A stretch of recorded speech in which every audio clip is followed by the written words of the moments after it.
Chasing the Rainbows with your host, Bernice Quisenberry. On this week's podcast episode, we are hosting our monthly segment of Ask a Maternal Fetal Medicine Doctor, and it's with Dr. Serena Wu, and she is a maternal fetal medicine specialist who experienced her own baby loss. We appreciate you being here and willing to give your time to fellow survivors. Well, thank you for having me again. I really feel honored to be here with you today and to be able to help hopefully some survivors and some families out there who are going on their own journey to healing and peace and surviving. But thank you very much. Right. Thank you so much, Serena.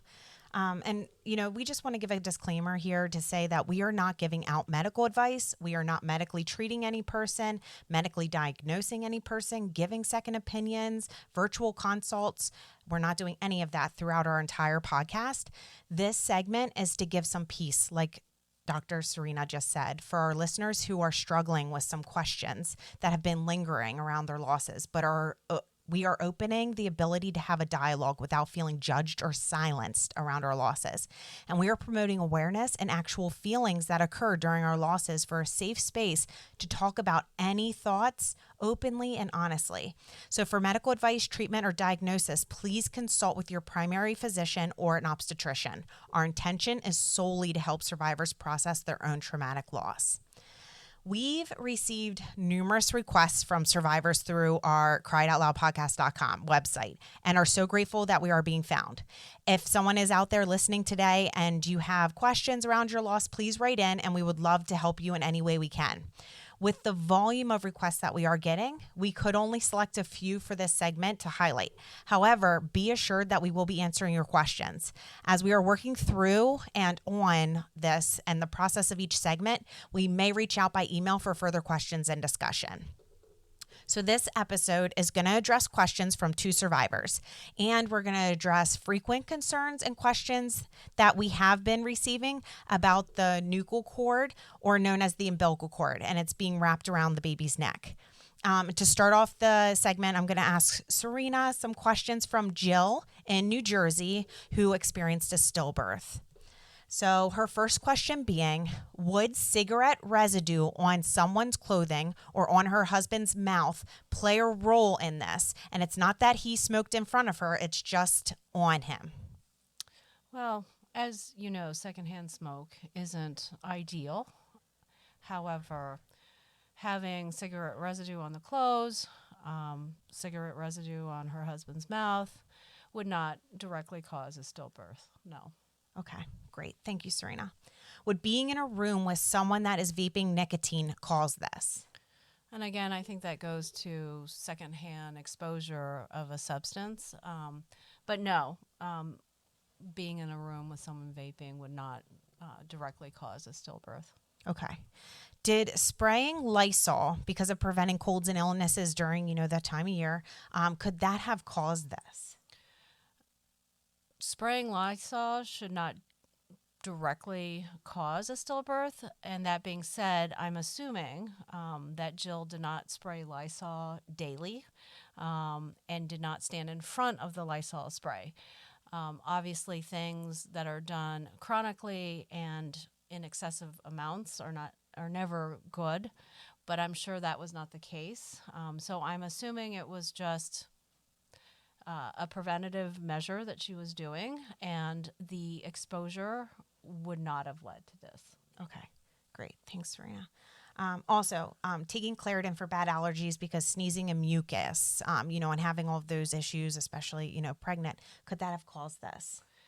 And again, I'm assuming that she took Claritin as needed for her allergies, that she did not take more than that was written on the box or bottle, and that if her symptoms were worse, she would have consulted a physician or her nurse practitioner or her provider. That being said, it is not directly linked to a stillbirth either. Okay, thank you for that. Now, outside of those questions, just to wrap up Jill's final 2 questions that we have, we're also going to then tie in, and it's going to lead us into Brianna from Pennsylvania's questions as well. So we're going to spend the rest of the time going on with the nuchal cord, the baby's cord. So what is the nuchal cord, if you can explain that? So I've always thought that medicine and our medical terminology makes things sound super scary, and I see many times my patients look at me like, what? Yeah. And a lot of these terminologies are very easily broken down. Nuchal comes from, I would have to really look it up, but it's the location of the cord, and it's around the neck. And the cord is referring to the umbilical cord. So nuchal cord is a cord that's around the neck, and it's the umbilical cord that's wrapped around the neck. Now, I've also heard a nuchal drape, and that to me, if you think about a scarf, I'm more of a visual person, and I think helping patients and families visualize what I'm actually seeing, maybe by ultrasound, or what I'm actually explaining, helps the families understand better what I'm trying to explain, versus listening to medical jargon and terminology. Absolutely. I appreciate that. Yeah. So if you think about the umbilical cord and think about when you wear a scarf, for example, in the wintertime, if you wrap that scarf around so that there's a portion that goes around the neck, so that's 1.5 times where the 2 ends are now in front and it's wrapped around your neck, that is a true nuchal cord. If you're wearing a scarf where it's just on your shoulders, but it's not wrapped once around your neck, I've heard the terminology called a nuchal drape because it's draping on your shoulders, but that is not a nuchal cord. Okay. That's good to know. Thanks for that. I appreciate that description. So that leads us into then Jill's 2 questions. So is there anything to prevent the cord from wrapping around a baby's neck? There is absolutely no way to prevent that. That baby inside, of course, we tell our moms to feel baby movement, and we want that baby to move as much as he or she does all day, all night. And there's no way to prevent the somersaulting that happens, the side to side that happens. Right. And there's no way to predict how long that umbilical cord may be. Some umbilical cords are longer, some umbilical cords are shorter. But there's nothing to prevent that cord from wrapping around like a scarf around the baby's neck. Okay. Unfortunately, I wish we could do something about it, but there's no way to tell that baby to stop moving. Right.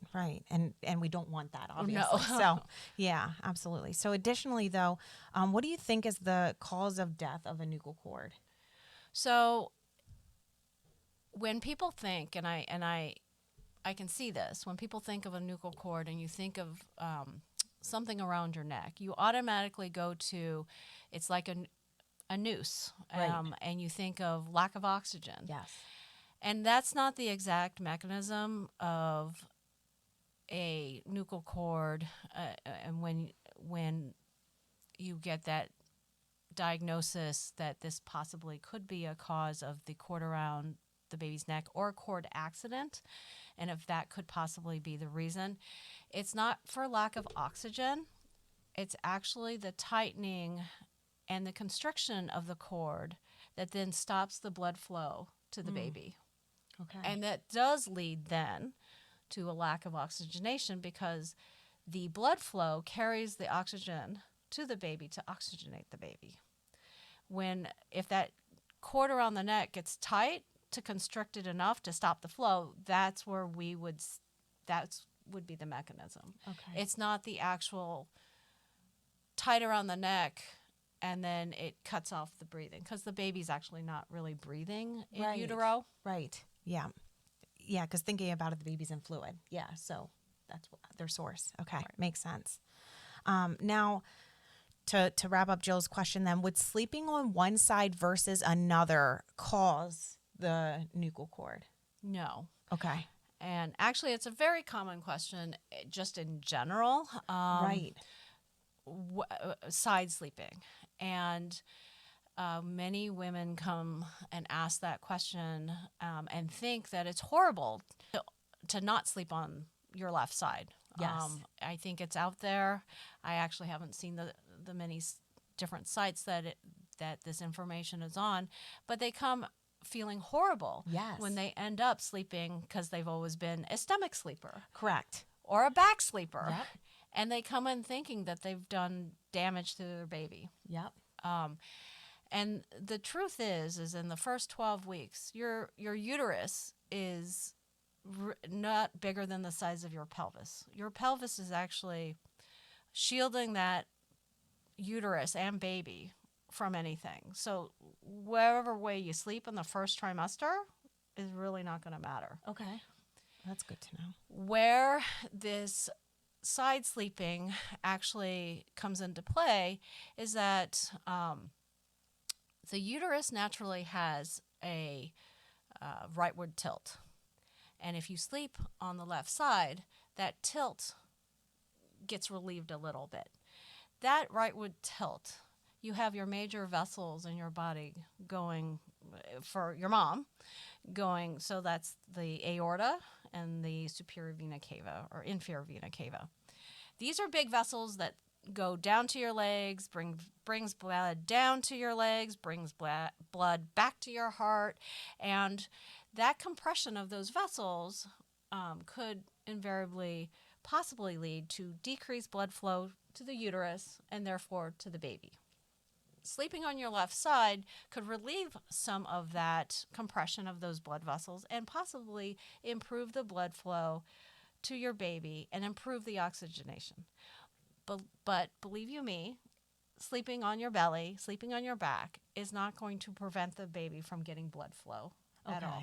Okay. That's good to know because, like you said, being a back sleeper, being a stomach sleeper, you just naturally end up like that because you're exhausted when you're pregnant. And then you wake up and you're like, oh my gosh, what's happening? Right. And then you go into Right. panic mode. So it's good to know that, Serena. I Right. appreciate that. Yeah. And if the uterus was truly compressing all those blood vessels, I think the mom would feel it first because if there's a lack of blood flow to the lower extremities, Oh, right. I mean, you would have some issues there. Yeah, your legs would fall asleep or Charlie horses and stuff like that, right? Or start having lack of oxygenation, and Right. you might have some issues with poor circulation Right. in your legs. Okay. That's good to know. Absolutely. And I have to say, it's very hard to stay on your left side. You would have to barricade yourself in to keep yourself on your left side. I know, because I was thinking like a body pillow, I guess, sleeping with those body pillows and just, creating it. But even so, I mean, especially when you're shifting around. Right. Can't control it. Yeah. Okay. Now, this leads us into Bree from Pennsylvania's questions. And real quick, I'm going to go into a little bit of background just to explain before we get into her questions. So when she was 18 weeks pregnant, she developed severe bronchitis, and she coughed frequently and forcefully for several weeks. And she was hesitant to take any medications to help with the coughing because she was pregnant. She was told that her extreme coughing would not affect the baby. But as they discovered that their little girl had lost her life at a routine ultrasound, when they delivered her, the cord was wrapped around her neck 3 times, which is why she passed away.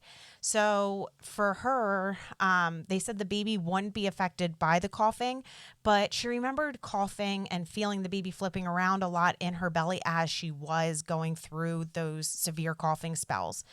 So her question really being like, is it possible that she josted around the baby so much and tangled the baby up in the cord from the coughing? So that's a great question. And first, I would have to say to Bree that I'm very sorry for her loss. And it is hard to think that she didn't have, she didn't have something to do with what happened.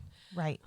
And in fact, as one plays and replays everything that you did in the pregnancy, you can't help but think was there something that could have been done to have prevented?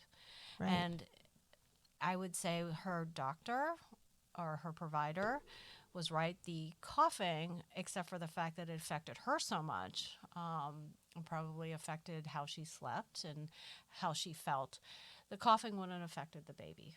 Okay.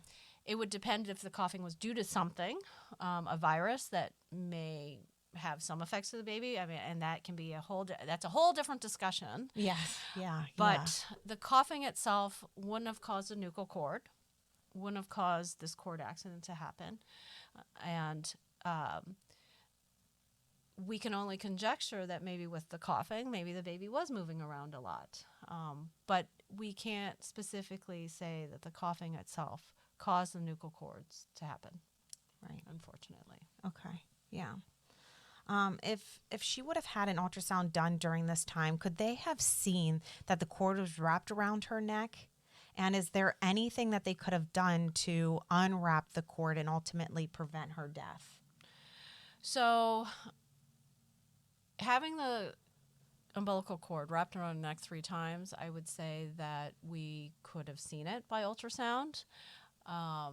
Is there anything that we could have done to unwrap that cord? No.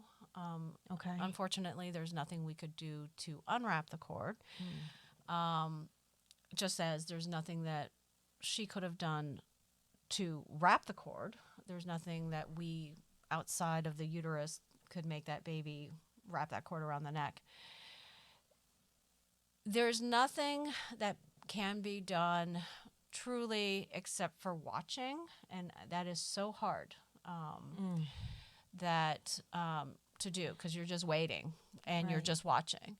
And so anecdotally, every provider is different, and I can only give my what I've done for patients when I've seen something like this is that I offer to watch them more often Right. by ultrasound. And I also advise the mom to do their kick counts. And if there's any time that the kick counts are not like the usual pattern, then I ask them to call in, or I ask them to come in and be seen immediately. Now, depending on gestational age, like say if she's in her 3rd trimester and we saw something like this, and there was something going on with all the fetal testing that we would do, depending on the where she is in pregnancy, we could go ahead with delivery, or we could admit and watch again with ultrasound, as well as having the baby on continuous monitoring. Right. Because obviously in the end, we don't iatrogenically, which just is a fancy term for we are doing this to the mom. We are actively delivering the baby. Iatrogenically means we're doing something to do this versus we're not doing it ourselves. So I don't iatrogenically want to create a baby that's preterm. Right. But that may be what ends up happening, is that if we see that the baby's not doing well inside and we're at, say, 34 weeks, we may have to recommend delivery, even though that's not what we want to do. But we can see on the different monitoring modalities that we have that may be the only thing left to do, because, again, we can't unwrap the cord. Right. Now, if she was 20 weeks, there's really nothing to do. Oh, yeah. So being that she was 18 weeks at this point, there's really nothing that could have been done to prevent it. No, there's nothing that could be done to prevent it. Yeah. There could be ways to watch and observe and monitor. Right. But being where we're not at a stage where even if we delivered the baby, that baby wouldn't survive outside the uterus, we would not recommend a C-section at that time. Right. Or a vaginal delivery at that time. Right. No, that makes sense. That does, Serena. Thank you so much for answering that. That's all the questions that we actually have from the nuchal cord, and from our 2 survivors, Bree and Jill from New Jersey. Well, Jill from New Jersey and Bree from Pennsylvania today. But listeners, like I said, whoever's listening, please write in at criedoutloudpodcast.com and we will get to your questions. And like we mentioned before, send follow-up emails if needed. But Serena, thank you so much for being here for this. And we can't thank you enough for taking your time.